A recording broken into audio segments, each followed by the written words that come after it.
Okay, ngayon nakapasok na ang ilaw sa loob ng mata, yung image na nakikita. Now we have to make sure that it is going to be processed, and the only one that's going to process it is the retina. The retina is responsible for the light sensitive portion of the eye, which is responsible for color vision and dim light. And to know the anatomy of the retina, it is the innermost layer, and it lines the entire posterior portion of the eye and extends anteriorly to and 360 degrees. So all around yan, makikita. And it has a total area of approximately 1,100 square millimeters. Okay, so, na yan.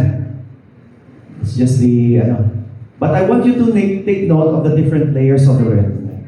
So if this is the direction of the light, wherein it enters the vitreal side, when I say vitreal side, to sa vitreous humor side, when they enter here, we have the very first, so memorizing nyo na ha, inner limiting membrane, stratum opticum, ganglion, and the inner plexiform layer. These are very important later because these are where all of the other photomechanisms are going to occur every time we see. That is the reason why we see colors, the reason why we see clearly, at bakit nakakita tayo kahit madilim. We have the inner nuclear layer, outer plexiform, so may inner plexiform, may outer plexiform, may inner nuclear, may outer nuclear, and then we have the external limiting membrane. They are actually 10. 1, 2, 3, 4, 5, 6, 7, 8, 9, 10. Okay? So, lahat ng mga nakikita yung arrows dyan, those are the 10 layers of the retina. And then we have now your photoreceptor layer of rods and cones, and the pigmented retinal epithelial layer. Okay, that's very important, the pigmented retinal epithelial layer, because that's the one that gives color to your skin. Okay, so what are the functions? It is the thin layer of tissue that lines the back of the eye, and it is located near the optic nerve. The purpose is to receive light that the lens has focused and convert the light into neural signals and send these signals on to the brain for visual recognition. Okay, so, kailangan i-process niya yung ilaw na pumasok, dadala niya yung image in order for you to see it. So, pag na-process niya yun, then you will be able to see it. Iba na naman yun, pagdating doon sa 3, what does your brain do naman to perceive the light that is being transmitted towards the retina? And the retina processes light through a layer of the photoreceptor cells. Those are yung mga tinatawag natin na rods and cones. Okay. They are light sensitive, and because they can detect qualities such as color and light intensity, so we know that it is too dark or too bright, or a color is too bright, it's colorful or not. It also processes information gathered, which sends information to the brain via the optic nerve. And it processes the picture from the focused light, and the brain is left to decide what the picture is. Okay, so, bahala na. It's actually the brain that's going to decide ano ba yung nakita mo. Okay, but it is the retina that is going to process everything for you to be able to make sure that when it is transmitted to the brain, your brain will see what it is. So, you might be seeing something that is really not. No, may problema na yun. If you see a person na kilala mo naman pero naging walang ulo pala yung tao, ay iba na yun. You see a person may ulo pero your brain perceives it na walang ulo, that's another kind of thing. Oh, there's a problem with the brain. There is a certain portion in the retina called the fovea. The fovea centralis, we call it. Okay, this is actually the very, let's see the laser pointer here. Meron siyang depression within that, and it is in this portion where the focal point, remember the focal point kanina, na dapat dyan siya nakafocus. Dyan siya dapat mag-hit. Okay? It is composed mainly of cones. And the central fovea is composed, like what I mentioned a while ago, composed mainly of cones. Okay? They have long, slender bodies in contradistinction to the much fatter cones located more peripherally in the retina. So, ang fovea mas fatter ang cones niya as compared dun sa peripheral ng retina. Because that is the point na gusto talaga ma-focus at doon ma-process lahat yung information of the light that has been focused by that focal point that entered your eyes. Okay, so may mga blood vessels din yan. They are full of ganglion cells, inner nuclear. Okay, let's get that one. So this is what it looks like over here. So just to give you a picture, nakikita nyo, this is the fovea. Yun yung depression na nakikita doon kanina. And they are full of cones rather than that of rods. What are the cones for? For color. Rods are for? No, not really black and white, but for the darker, so lower light vision. Okay? So just to give you also a picture of the major segment of the rods and cones, we have the outer segment, we have the inner segment, and the nucleus, and the synaptic body. Pare-pareho yan when it comes to rods and cones. So, it just depends on the type of photosensitivity that they receive, or the photochemicals that they receive. Okay? This is just another of the rods and cones. Sorry we cannot see this. This is only seen in electron microscope. Para siyang supply, no? Okay. We also have the pigmented layer of the retina. The pigmented layer of the retina corresponds also to the color of your skin. Okay. If you're a dark-skinned person, that means your retina will also be darker in color. And the reason for this is because of the presence of melanin, which prevents light reflection throughout the globe of the eyeball. Because we want to make sure that when light enters, hindi siya kalat-kalat dun sa loob. Otherwise, laging parang very bright ang tingin mo. No, it has to make sure that it's going to be concentrated on a certain object na. So same function as the eye, as the black colorings in the bellows of the camera. And they prevent light rays to be reflected in all directions, which if it is reflected in all parts of the eyeball, then it will prevent precise vision. And also, this is also the site where there is a large storage of vitamin A. What is the blood supply of the retina? It is supplied by the central retinal artery. And they enter through the optic nerve and divide, and they supply the entire inside of the retinal surface. I'm very sorry. The reason I failed to add more pictures is because I thought we have already had this lecture. But maybe I have a picture here that I can show you of the retina. Okay, though. What happens now here is that it is the one that provides the vascular component or the nutrients within the retina. And ang nangyayari dyan, they produce also the special nutrition and oxygen. So, in events na kung nagkakaroon ng problem doon sa ating eyeball, between the blood supply of the retina, we have what we call retinal detachment. So it is an injury to the eyeball that allows fluid or blood to collect between the neural retina and the pigmented epithelium, and which causes detachment. Ang nangyayari dyan, it can resist the regeneration for days and become functional again if surgically replaced in its normal relation with the pigmented epithelium. So this is what it looks like. Yan. Kung nagkaroon ng dugo in between, kaya mga trauma, diba? Kung nagkaroon dyan, so ang nangyayari na detach. So what happens now is that no matter what light or focus light enters here, it's not going to be perceived now by your retina. So you could be blind at this point, right? Okay. So that's the only problem naman with regards to the central retinal artery. Okay. Now, what happens now when the light enters? Because we have also what we call photochemistry of vision. This is now the mechanism of what the rods and cones does to the eye. There is a very important component when it comes to the photochemistry of vision, and that is the component called rhodopsin. It is a light-sensitive chemical which is found in the rods, and together with scotopsin and 11-cis retinal, they are the ones that produce rhodopsin. And they are cone pigments also that receive the three types of pigment, which is red, green, and blue. Bakit yung tatlong yun lang? So blue, green, and red. Those are the three light-sensitive chemicals in the cones. Okay, so once those color enters your eye, those colors they are the ones that are sensitive. That's why you blue, green, and red, they are the ones that will make it easily for you to see. Okay. So what is rhodopsin? Okay. Kalimutan nyo na lang ng sinabi ko, tandaan nyo na lang itong rhodopsin visual cycle.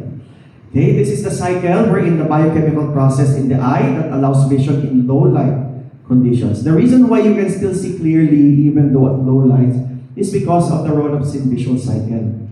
It is a light-sensitive protein which is essential in converting light into electrical signals, which is known as a process called phototransduction. And this is very critical for conditions where there is dim light because we need to make sure that yung mga nakikita pa rin natin even at low light levels, we can still see clearly. So it's very important to take note that people who have impairments may have such cause of night blindness or retinitis pigmentosa, which I will go to that later. So where is rhodopsin located? They are located in the rod cells of the retina, in the outer segment membranes, and it consists of the protein component called opsin and a light-sensitive chromophore called 11-cis retinal, which is a derivative of vitamin A. Once they connect to this other, this is already called rhodopsin. So together, opsin and 11-cis retinal form rhodopsin. So here are the steps now of the cycle for the rhodopsin visual cycle. So the first step is absorption of the light. Pag na-absorb at na-detect ngayon ng retina, it strikes the rod cell. Ang nangyayari doon is that the photon causes 11-cis retinal to undergo what we call photoisomerization. The change now is from 11-cis retinal to all-trans retinal, which is now the straight form of this type of chemical. And then, once it is activated, it now transforms into the active state called meta-rhodopsin 2. Okay. Once it reaches the meta-rhodopsin 2, it now starts with the second step, which is the activation of a G protein, otherwise known as transducin. Meta-rhodopsin is very important because it triggers now the cascade that activates the G protein transducin by causing the exchange of the GDT to GTP. I don't know if this was discussed also in biochemistry, but this is what happens. And they now activate PDR or phosphodiesterase, which is the enzyme. And then the third step is now it needs to reduce the cGMP levels because phosphodiesterase, the enzyme hydrolyzes cGMP into GMP. It's very crucial because cGMP is the one that is responsible for the opening of the sodium channels in the rod cell membrane. What happens? As cGMP levels drop, the sodium ions close, causing a reduction in the sodium influx. But if there is a reduction in sodium influx, what will happen? Hyperpolarization, hypopolarization. Hyperpolarization, and that is step number 4. Okay, so what happens now is that it reduces the release of glutamate, and then it signals the brain that the light has been detected. And all of these happen within in a fraction of a second. Okay, nakikita natin agad yung image. But however, siyempre, hindi lang natatapos doon. Rhodopsin has to be inactivated and recycled. Para hindi tuloy-tuloy ang pag-produce ng meta-rhodopsin 2, kailangan niya i-phosphorylate ng rhodopsin kinase.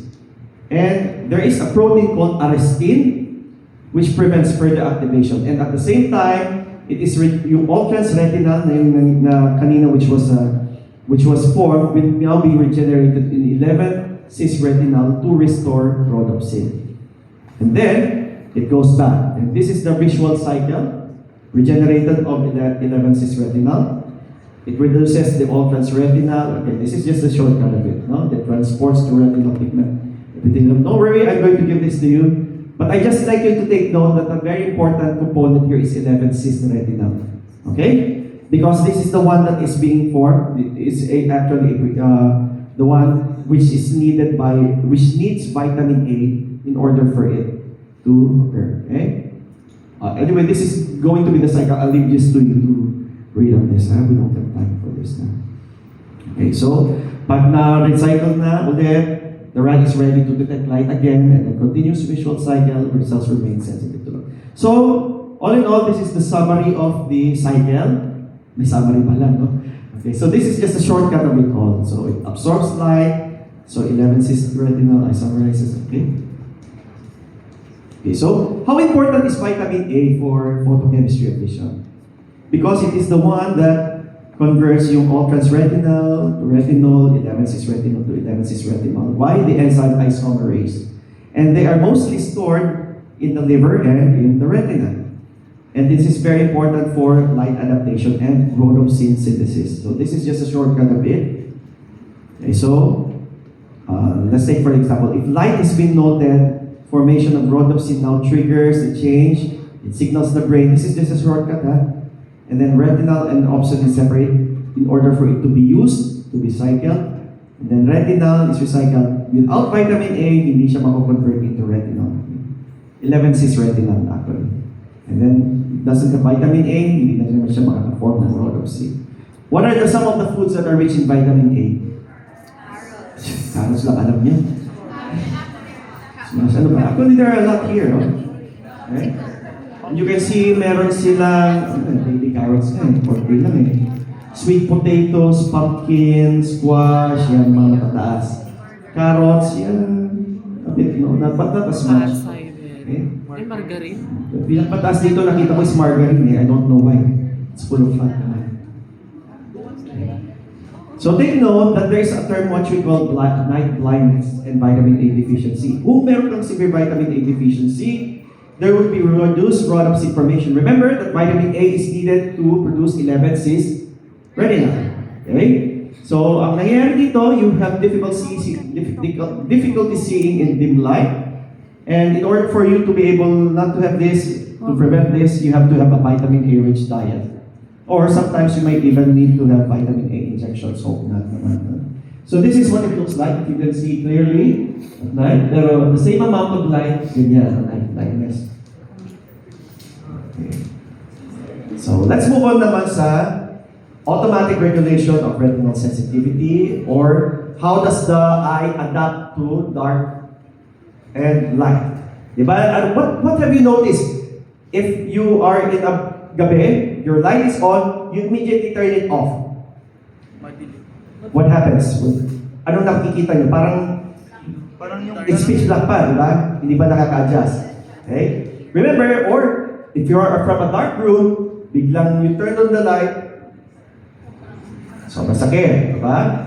There are also ways that our mind thinks properly in order for you to take note that a light is too much or too dark. Give your eyes some time to adjust. So we have what we call light adaptation. This is reduction in retinal sensitivity after prolonged exposure to bright light. So they decompose the red into the retinal and opsin, and much of the retinal is converted to vitamin A, reducing the availability of light-sensitive pigments. So ang outcomes niyan will be a reduce in the concentration of rhodopsin and cold pigments and decreased sensitivity of both rods and cones to light. And there are also adjustment to highlight levels. Sometimes we get used to too bright, nangyayari, nag-a-adjust na rin yung mata natin. Same goes through also with dark adaptation, where there is a gradual increase in the sensitivity of the retina from moving into darkness. And napapansin niyo, diba, in such a few minutes, mapapansin niyo, you can now see clearly. And this is now the point where vitamin A is converted back into retinal to replenish rhodopsin. So this just shows a chart here, a graph here, sorry. Okay? What happens is there is yung tinatawag na different phases. The phase 1 is the early adaptation, the cones, okay, so within minutes, it starts now to, in a certain few minutes in the car, it starts to take over here. Mataas na ang sensitivity na retina natin when it comes to dark. The phase 2 is the prolonged adaptation, wherein the rods continue to adapt slowly over at least 20 to 40 minutes. Okay, so the sensitivity also increases tremendously to approximately 25,000 fold. So after around 40 minutes, kita-kita mo na dun sa madilim. Alam niyo na pwede nyo gawing madilim. You know kung ano yung mga nakikita dito. The role of the signal summations, okay, I don't think this is important. I don't know why I added this here. Okay. What is very important when it comes to light and dark adaptation is the immediate response of the pupillary reflex. Pag naglagay ka ng light, no, you put the light in the eyes, what happens? It constricts, okay? And it can also adapt to the eye sensitivity up to 34. And then the rapid response is neural adaptation. It means that it has something to do now within the visual pathway, such as that of the cells within the retina, the bipolar, horizontal, amacrine, and the ganglion cells. Okay? It only achieves only a few fold sensitivity change. Now, what is the importance of the light and dark adaptation? Because they also adjust its sensitivity, they range from the starlight to sunlight. Kaya, di ba, we appreciate the stars even at night. We appreciate, no, don't appreciate the sun, don't look at the sun. Okay? But you appreciate the different colors because of the amount of light that is being brought about by the eyesight that you see. Okay. So we have what we call automatic adjustment, light adaptation. It prevents overstimulation of the receptors in bright light. That's why sometimes we feel as if we can achieve, sometimes diba, you adjust the light that is entering whenever you use your tablets or your cell phones. Diba? Mas maganda siya, diba? It will also adapt to the sensitivity of your eyes as well. Or, there's a good example here, exiting a dark movie theater into the bright sunlight. We know that the bleach vision until the light adaptation occurs. Pag labas ninyo, after yung nanood ng kung ano man pinanood nyo doon, you look at that and then you finally realize that the amount of light is really not that bright. Or vice versa. So there are actually reasons also that we can only see the types of lights that we see here. Meron tayo yung short wavelengths and those of the long wavelengths. The short wavelengths are the blue ones, which are the visible light. And the long wavelengths are the ones that we cannot see, which is your infrared. Anyway, more of that because the next one that we're going to discuss is how come we see colors. Hindi ba tayo natutuwa at nakakita tayo na may kulay?